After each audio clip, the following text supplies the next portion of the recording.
I am an artist living in beautiful Vermont, USA, and I have a lot of questions. So I engage the minds of the people that I meet. Poets, writers, artists. I explore what's inside and share it with you. My name is Ricky McGeckran, and I am eager to know. When I first moved to Vermont, my temporary home wasn't the warmest, so each morning I headed to Change Yoga for a heated practice and the warm personality of this episode's guest. In addition to owning the yoga studio, she operates Polly Schmidt Equestrian, training horses and teaching dressage, a lesson with a yoga influence. It is an example of lifelong passion becoming a big part of someone's life. On this episode of Eager to Know, I speak with Polly Schmidt about yoga, mindfulness, and working with horses. Polly Schmidt, welcome to Eager to Know. It's great to have you here. I want to tell everyone how I met you and why I have you on the podcast. So I moved here from Chicago to Vermont, and when I was in Chicago, I was like a gym guy. Like I would wake up every morning at 5 a.m., go to the gym, and it was all weights. And I had a bunch of guys that I used to work out with every morning. And that kind of became, fitness has always been a big part of my life, but like the weights and the gym was a big part of my life. So when I was moving to Vermont, I knew that I was moving to Jamaica, Vermont. So the first thing I did is I looked up a gym because I wanted to make sure that I carried that over. And there were no gyms, but there was a yoga studio. And I have done yoga forever, but it's never been my primary fitness. It's something that I would do once a week, twice a month or something like that. So I realized that I was going to have to make it be my fitness thing.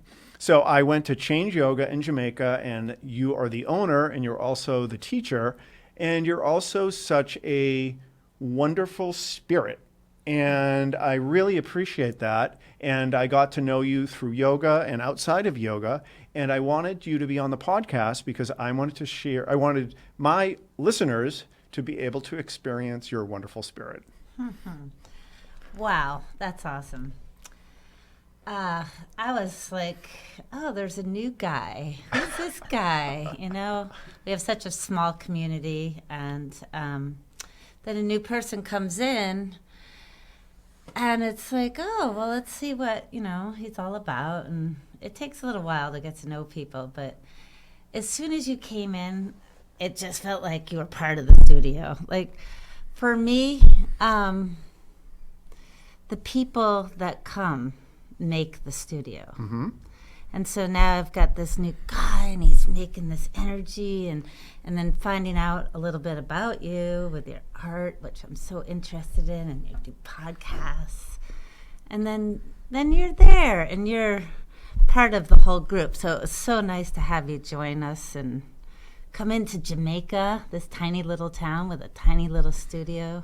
There's 5-10 people in there. Yeah. So one of the things that's unique about Change Yoga in Jamaica, Vermont, is that it's a very limited number of classes. Like you only have 10 classes a week, so it's once a day, and it's a very much a small community. So when I was first moving to Vermont and I didn't know everyone, I got to know everyone really, really quickly, and it was a wonderful way to start my day. So let's talk about yoga and what is yoga? How does that incorporate into your busy, big life? Yeah, so yoga is probably the most important thing that I do for myself, even though I'm a teacher or a leader for other people. But so yoga has helped me just calm down, relax, steady my thoughts, my mind, so I can actually do what I want to do. Totally. Really. So that's the most important thing. I think I was just running, and I've been into yoga for a long time, maybe 25 years plus, I don't know. But before those 25 years, the mindfulness wasn't there, the calmness, the steadiness. I loved life, but it was just a little chaotic for me. Yeah. So I like what you just said about that it allows you to do what you want to do, because I very much relate to that. I also am into meditation, and a lot of the conversation that I hear about yoga and meditation is that it makes people do it because it makes them feel better. And I don't relate to that, because I'm not looking to necessarily feel better. I'm looking to be more productive. Like I have all kinds of things that I want to get done and do in the world, but my thoughts and feelings get in the way. Yeah, And so powerful. yoga is a way to allow me to sometimes, and meditation, sometimes it makes me feel worse. Well, yoga doesn't, but sometimes meditation can. But it definitely allows me to be more effective and more productive. Well, I guess it helps you clear your mind. Mm-hmm. And because those thoughts are coming at you all the time, and you're like, oh, should I do that? I don't know if I'm good enough. Can I? And so you're thinking about that. But so if you feel good physically and mentally and eating well and meditating, then you pretty much know who you are and what you want. Mm-hmm. And as soon as those thoughts, and you get away from whatever, take you away from the meditation, like take you away from, you get anxious or whatever it is that's causing this feeling of I can't do it, or fear or anxiety. It's just amazing how the yoga gets you into the right direction, you know what to do. Yeah. No, I know that you had a history, like you grew up skiing, which is very physical. So you had an athletic aspect to your life, and also horse riding, which we'll talk about. But when did yoga come into the flow of things? Oh, that's interesting, because when I was a ski racer and I was young, my sister was a yogi, so she told me to meditate before the race. Right?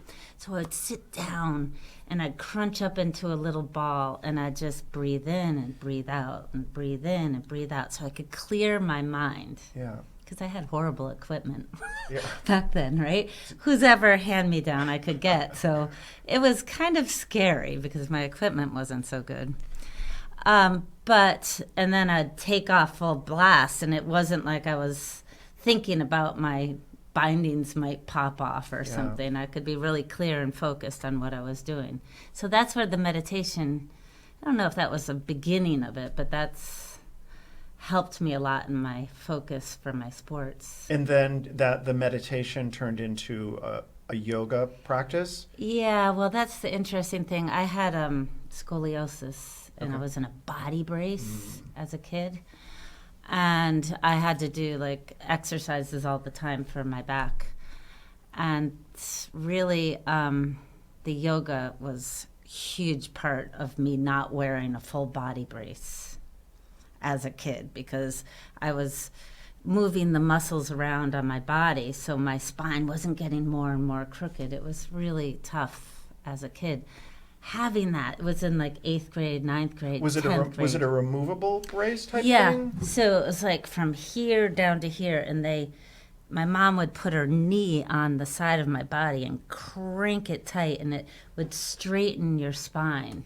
Right. So I was trying to do these sports with this, this huge brace. It was so hard.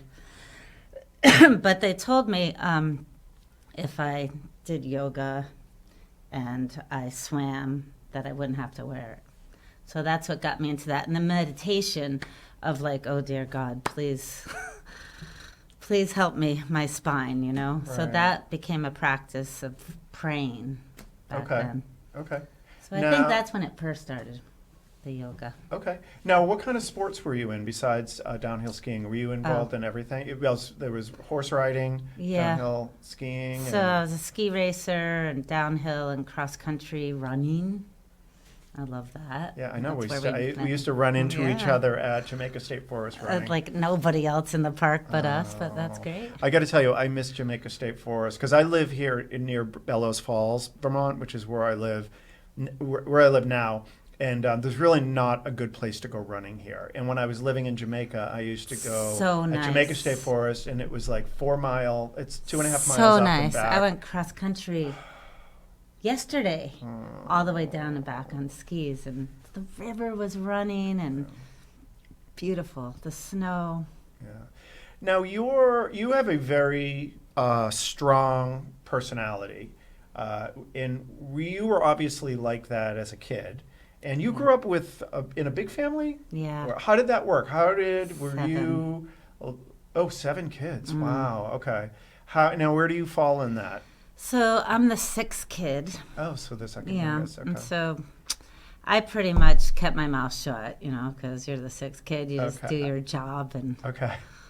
But strong personality came from my mother, I think. She was a pretty strong personality. Right. And Yeah. so you've always been sort of an outspoken type person? No. I think going through intensive yoga training, it brought me out of my shell.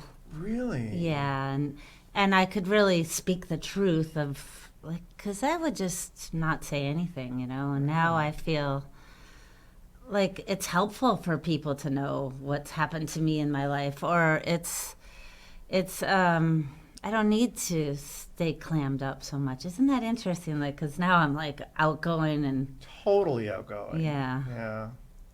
But I think I was quiet. And as you a were kid. so you feel like yoga training unlocked something? Yes, it kind of gave me some insights in myself and what my fears were, and and slowly, nothing comes quick in yoga, Yeah. but slowly became more powerful to speak the truth of what and who I really am, Oh, that's or be who I really am, yeah.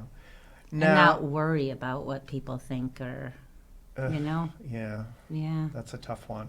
Yeah, getting better, still working, Yeah. but It's funny. I personally am just realizing how much of a factor that is with me. Yeah. Is what is not people pleasing, but just that whole general wanting people to like you. yeah, It's a whole genre of things that go on in our brain, and I'm just recently realizing how big of a factor. I never thought that I really mattered, and I'm realizing how big of a factor that was for me, yeah. and is for me. But kind of getting over it. And the community of yoga helps you, right? So you're in your own world in there doing your poses, and we're all together, working through this together. At least I feel like we're together, even though I'm the leader and you're the student. We're there sweating and working and really working through our shit, Yeah. And then hopefully learning to let go. Oh, I can't do this pose. Oh, that pose isn't for me. Oh, what does she think? I can do that, those kind of things. But then you kind of work through them and you're like, oh, I can. Yeah, and there's so many parallels with yoga and life, because you'll start doing a pose, because to do anything, it's a lot of work. And when you start out doing anything, you can't do it. And the only way to do it is to keep doing and doing and doing. And with yoga, you have these crazy poses that you think, I'm never going to be able to do this. Yeah. And you have to stick with it, be comfortable with the discomfort, and breathe, Yeah. which that model is applicable out in the real world. Love it. And then eventually you can make progress. The other thing that I love about yoga, that I also love about painting, because I'm an artist and a painter, is that I know that yoga is something that I will never master. I will never run out of runway of new things to learn. And the same way as a painter, I never have to worry about, I did it, How I'm about done. with life? It's with life. Yeah. It's like life will never master it. It's Yeah. always right? We're right here in the middle of our life. And Yeah. what's next? Who knows? But there's so much, Yeah. It's exciting. It's very exciting. Yeah. It's very exciting. So I'm so glad that I stumbled on Change Yoga. Yeah. Let's talk about horses. Yeah. Horses are something that I don't know much about. I don't have experience with. I feel like they keep kind of coming into my life. My niece is really into horses. She's a jumper. I think we talked about this. Tell me about your history with horses, and tell me about your history with horses. So I kind of grew up on a farm. So my mom had horses in our backyard, so I always had 2 or 3. You know, it's kind of funny. I was just so lucky to have that. And then my friends had horses, and so I've always had horses, and it's just been a huge part of my life. And I don't know, like just being around horses, it's just one of the best things for me. And there's so much. What is that? Because I hear that a lot. Being around horses, well, there's so much to it. Like now, I'm so involved in horses. I have so much horse in my life, but being around horses, I think it really brings you into a place where you have to step beyond yourself. Like, so, okay, say that you got this. I train dressage horses, big horses. I don't know if you saw them when you came, but they're big. And so these big, huge horses, and then there's this little person holding this horse, and you have to build this relationship and understand, even though those horses can't talk, we have a communication going. And I think that's probably one of the most powerful things, is like being able to communicate with an animal and train them and work with them, and both of us respect each other, you know. And was that something that you experienced as a kid when you were around horses as well? Yeah. Or you did, so you Yeah. immediately Right away. I was lucky. I was like 10 years old, a little kid, and someone asked me to take care of their 4 horses, and so I'm walking, and they would step on my feet, and I was like, okay, I just had to do this all by myself, you know. And so I learned how to work with them, you know.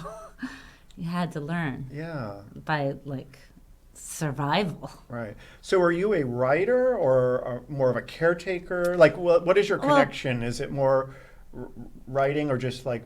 I am a trainer, so I'll train horses and help people get their goals where they want to be. So mostly dressage, but also jumping. So I'll train people to, you know, compete or just have a pleasure horse or whatever they want, you know. Okay. Or train the horse. So, and I used to sell them too. So I'd train a horse and sell a horse. Or is it kind of like marriage counseling, like with the horse and the owner type thing? That's fun. You know, I'd say the biggest factor in training is getting my student to go beyond fear.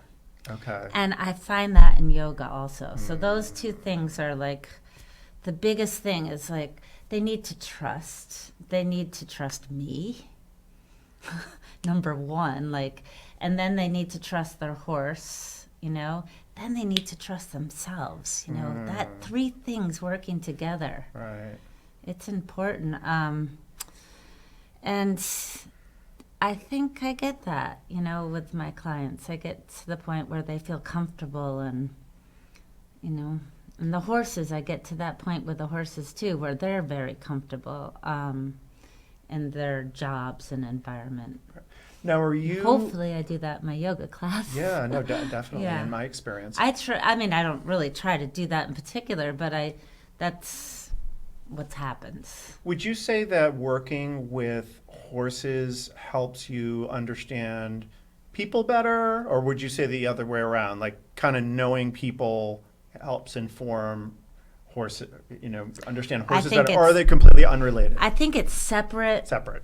You know, humans have silly fears, like maybe something happened to them, and they hang on to that their whole entire life. Like they got on a horse once and the horse took off, so they're always fearful about getting on the horse. So that happens, but horses have real fears, like something moves in the barn and they'll jump. So that's something that's real, like something should spook a horse, because that's how they survive.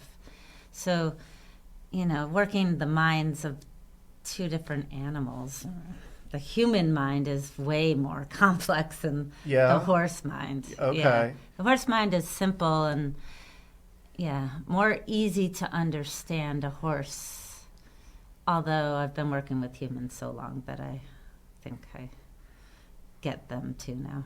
You think you finally got? Yeah, I kind of understand. I see when they're fearful, or I see when they're anxious, or I see when they're not even connected to nature, or, so I can see where they are.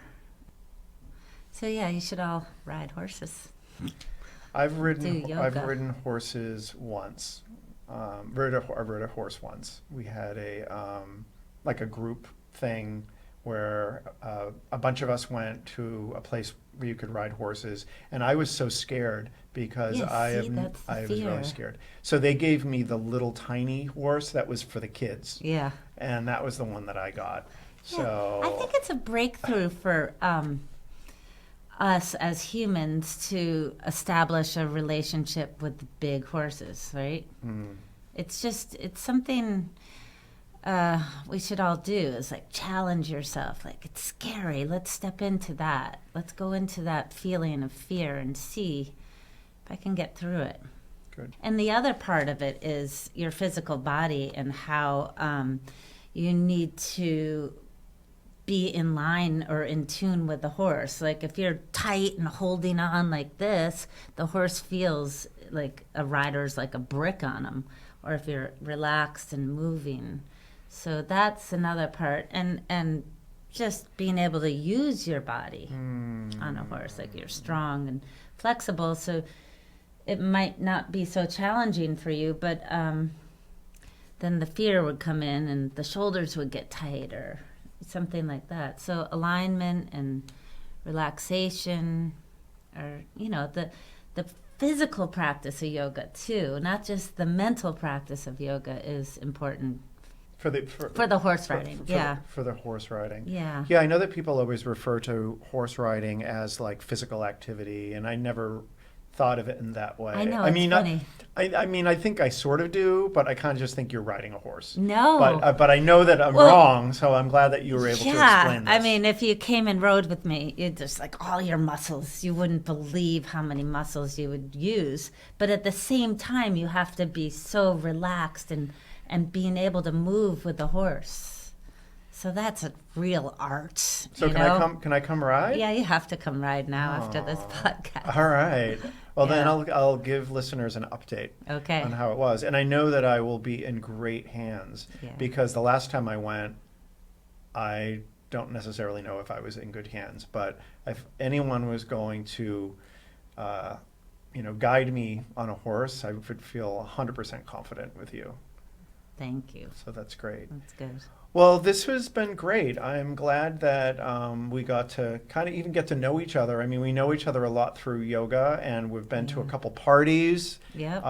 So potluck parties here in Vermont, especially in the summer, is everyone shows up with everything from their garden, and it's incredible. Yeah. So we attended a couple of those, which were a lot of fun. And but no, I appreciate you coming on, and I really, like I said, I really wanted everyone to experience Polly and your wonderful energy. Well, thank you, Rick. You're very welcome. Very great. My name is Ricky McGuckran, and you have been listening to Eager to Know, the podcast. If you haven't already, please go to Apple Podcasts and subscribe, rate, and review this podcast. Join me next week for another Eager to Know podcast.